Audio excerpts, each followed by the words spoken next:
time in the early 90s when someone saw that the void left by Voltron needed to be filled. So they created basically the same show on 3 networks: BR Troopers, Big Bad Beetleborgs, and the Mighty Morphin Power Rangers. The Power Rangers ended up being the ones who were able to stand the test of time. All 3 had some pretty catchy theme songs. Probably could save time by singing them, but I'll just add some video anyway. Power Rangers was the first of them, and even though they were all basically Voltron knockoffs and clearly ripoffs of one another, we couldn't resist tuning in. So odd. So your answer to a successful series is to create a similar series but not as good, because kids like anything that's similar to what they already like. Like when Nintendo put out Game Boy, which was like games, but they were all in black and white.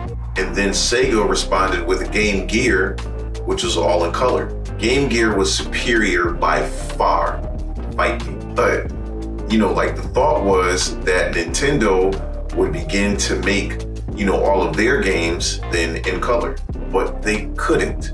So what they did at the time instead was they made the actual Game Boy consoles different colors, and we kind of just bought into it. It was literally the same black and white games, but kids flocked to it because you could get the console in your favorite color. Man, we just love smoke and mirrors. Game Boy eventually caught up, and today they have like the top handheld game consoles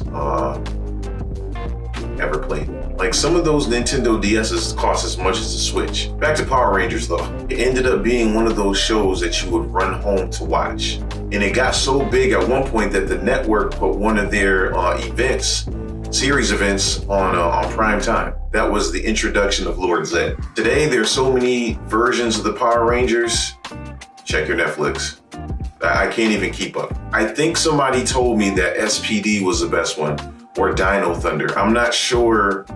I can't remember which one they said was the best one, but it's Mighty Morphin Power Rangers is the best Power Rangers. Let's just put that out there right now. Like I will, if you disagree with that, I will send you my address so that you can, we can not meet up and fight anywhere, because I don't want to go to jail for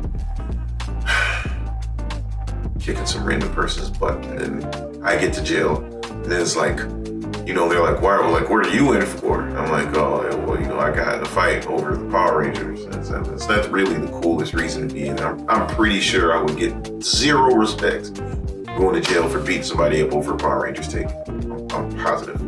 Anyway, my favorite Power Ranger was Jason, the Red Ranger. He was the original leader of the group, and I was the oldest of 5 kids. So I wanted to be him because his role was similar to mine, but I could never identify with him outside of that. He was just this goody-goody character, and even as a kid, I knew that I would never be like that. I have never at any time been without some type of self-conflict. All the Rangers were like that to some degree. Of course, they tried to include us by making Zack the Black Ranger who could dance.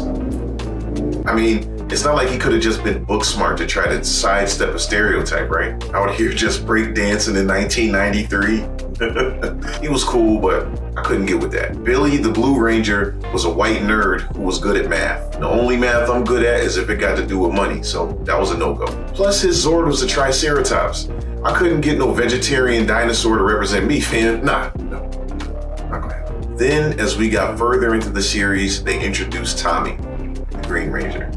In a show filled with the most basic karate you've ever seen since Steven Seagal, Tommy was like Keanu Reeves was to The Matrix, in that he was already slightly faster and stronger than everybody else. He routinely beat up all 5 Rangers until he became a good guy. The best thing about Tommy though was that he was a character that I could seriously identify with. He's an overall good dude, but constantly battling good and evil in his mind. Turns out he was under a spell by Rita Repulsa. That name is wild. But it still made me think about how sometimes we may try to do better, but there's always that little voice telling us that we can't. Tommy had no idea that he was under a spell and was just going on about his everyday life, not even realizing the influence that was over him. Then, in order to break the curse, he needed the help of the other Rangers and his own will to be free. Seems simple, but things aren't always as simple as they seem. I know what it's like to have people to try to help you, but you reject it out of pride, or because you don't think that anything is wrong. Tommy's character felt more and more familiar as I got older, and a lesson that I've continued to have to learn. Having good intentions doesn't always make everything okay. Accepting help doesn't make you weak. Admitting that you need help doesn't make you less of a man. Immaturity is knowing that you'll never be perfect, but trying your best anyway on an everyday basis. Sure, the other Rangers seemed perfect, but Tommy was the best. And not just because his karate was better, but because he played the part of an actual human being. He never was trying to be the same as the other Rangers. He was trying to be the best him that he could be. And that's something that I'll always be able to relate to. I could go into how he became the White Ranger to add to my point, but you can figure it out. Also, the Green Ranger got the Dragon Zord, which was dope. It's random, but it's definitely a reason. It's just dope. Also, I got the glow-in-the-dark black and green Kyrie 4s because they matched the shirt. Even though Kyrie is dead to me and the majority of Celtic Nation right now. But I still like the shoes, so I'm calling them the Green Ranger 4s. How about that? Boom!